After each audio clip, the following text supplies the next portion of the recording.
Hello student, today we are going to see one of our practical, that is interfacing of PIC controller with the LCD, that is liquid crystal display. When we say LCD has 16 pins, in which we are going to see that 8 pins are connected to the data pins and 3 control pins are connected to the 8051 microcontroller. Okay, so first we will see that what we have to do in the code. So for that we will go to the NP lab.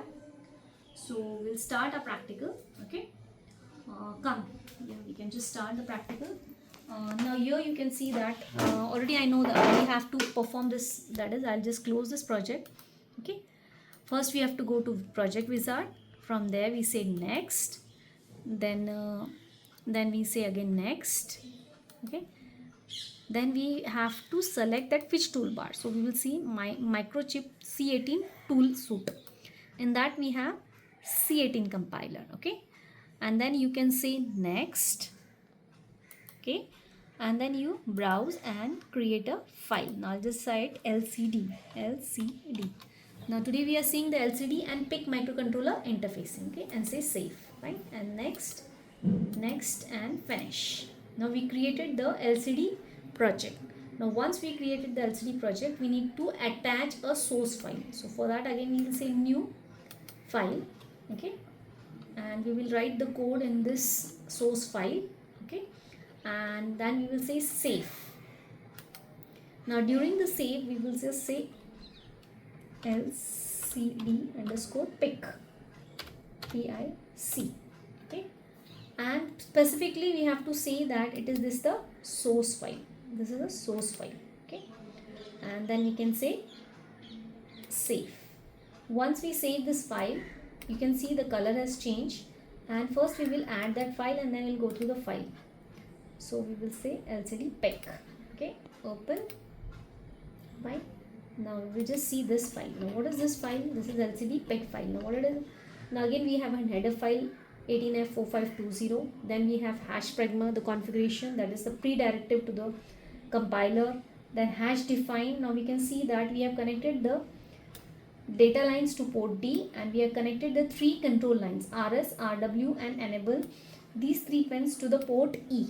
Okay, so data lines will connect to the port D and the control lines will connect it to the port E in the hardware. Okay, then we have this prototype. Now I will not go in detail with the program, but we are going to initialize the LCD. Whenever we are going to use LCD, first we have to initialize the LCD.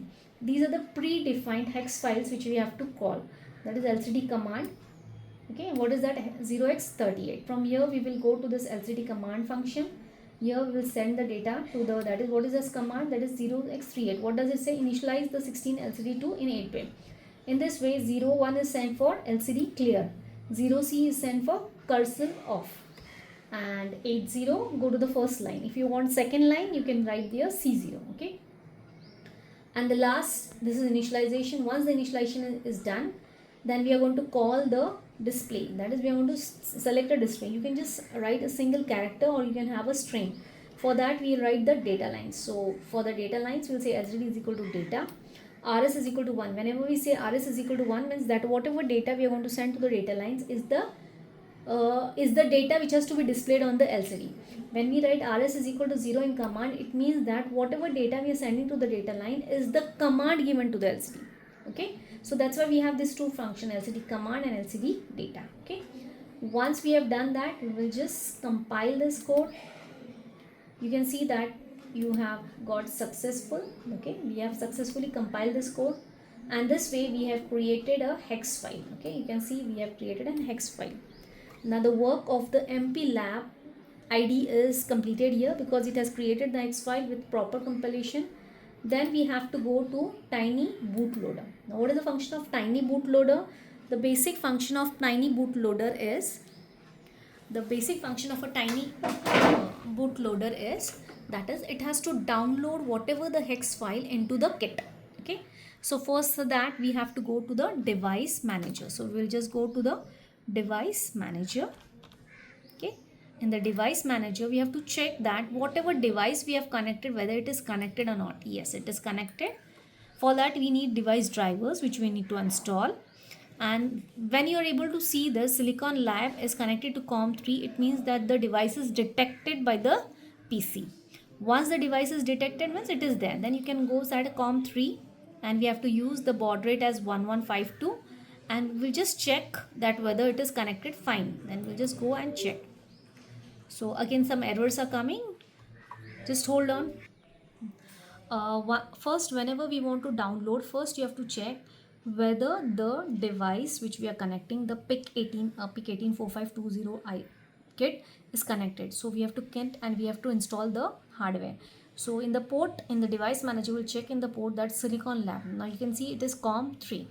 Now you go to the tiny bootloader. In the tiny bootloader, you can just check the device. And the check the device, it is showing devices detected with the number. Okay. So when it says device is detected, it means it is working. Then you just go to the browser, and which program we have done, it is LCD hex file. Okay. So just say open and just write that on the. Okay, it has uploaded successfully. Once it has uploaded successfully means the work of a tiny bootloader is over. Now we will go to the kit. In the kit, we know that we are connecting the data lines to the port D, and we are connecting the I think port D is the data lines. So the data lines is here. So we are connecting to port D. Okay. And the control lines we are connecting to port E. So we will connect it here. Okay. And we will just reset. And you can say welcome to A4 hello, or whatever you want to display, it will be displayed here. Okay. So finally we have done the practical. Of interfacing the PIC controller with the LCD.